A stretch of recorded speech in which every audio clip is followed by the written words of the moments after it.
Right now, Pittsburgh's best sports show is about to begin. Call us or tweet us. We've got things to talk about on the Nightly Sports Call. Okay, thanks very much. Good evening, everyone, and welcome to a Monday night edition of the Allegheny Health Network Nightly Sports Call, where you make the call. It's 412-575-2600. We went on Facebook Live, took some questions about what people want to talk about tonight, and we got some Steeler questions involved. We also have a debatable hit in a preseason game tonight, which we'll talk about, but we'll lead with the Pittsburgh Pirates, who are in action tonight against the Dodgers, and we're cruising along behind Garrett Cole, up 3-0 into the seventh inning, when Cole, to end the sixth inning, almost gave up a grand slam to Adrian Gonzalez, and his pitch count was right around 100. Came back out for the seventh inning, which I didn't agree with, actually. I thought he had reached a point where it was time to take him out. Warning signals to me were everywhere. He does come out. He stays in a lot longer than he has to, and he ends up giving up a grand slam to Curtis Granderson.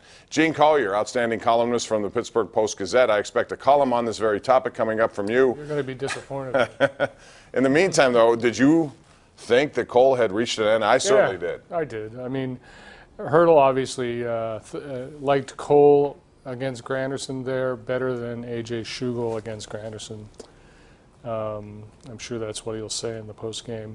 But yeah, when Granderson was coming up, I thought, and I think a lot of people in the press box thought, go get him. But Hurdle didn't come out, and Granderson delivered the Grander Slam. The Grander Slam, as Gene Collier called it, and yes, but Granderson in his last at-bat against Cole drilled a single to right field, pretty hard hit. There were a lot of hard-hit balls against Cole late in that sixth inning into the seventh. To me, very much warning signs, and yet Clint Hurdle kept them in there. Now, the offense came back, led in part by Tony Watson, who hit Adam Frazier, got him on base. He ended up scoring, and so did another run off Baez, so it's 5-5 as we play in the 10th, and Joaquin Benoit's come in now. It looks like Felipe Rivero is not good to go tonight, and so Benoit has walked 2. He has 2 on, and we'll see what happens there in the 10th inning. So we'll talk about that.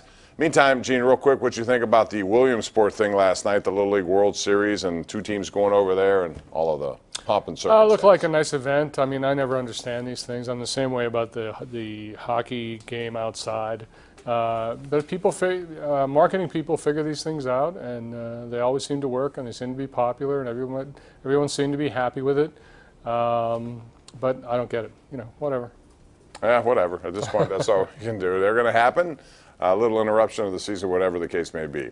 412-575-2600. Yesterday, the Steelers played another preseason game.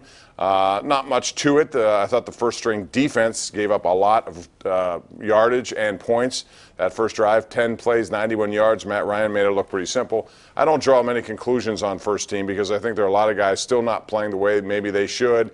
There are some people not in there on a regular basis. But I do think you can evaluate younger people, and I think Josh Dobbs, Gene, has shown that a lot of people thought Landry Jones was in jeopardy of losing his job as a backup. Clearly mistaken.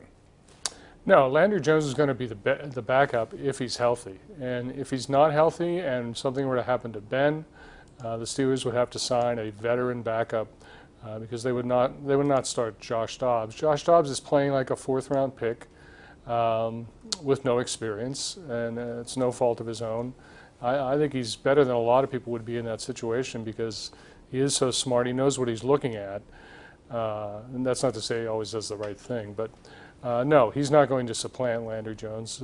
Mike Tomlin's going to play somebody with experience in that situation at all costs. There was a controversial hit tonight in the exhibition game between Cleveland and the New York Giants, and it involved one of the game's marquee players who happens to be looking for a long-term guaranteed deal, which is why he wants one, because he got hit low, and Odell Beckham Jr. looked far worse than what the original diagnosis is, which is a sprained ankle, although they're going to do more testing when they get back to New York.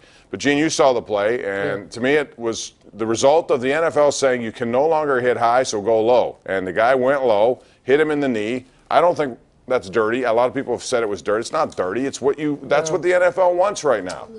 Secondary play, you see a lot of this in the secondary. Guys will chop people down. It's not, no one really wraps up in the secondary as far as tackling. That's the way the game's played now. I didn't find it particularly dirty. I think that, it was kind of a bang-bang play. I don't think there was any premeditation involved in it or anything like that. All right, so it remains a 5-5 game, and we'll continue to talk about the Pirates as we go to break. It's 412-575-2600. Tweet us at KDPomp, at Gene Collier. We'll take all of your opinions next, right here live on Pittsburgh CW.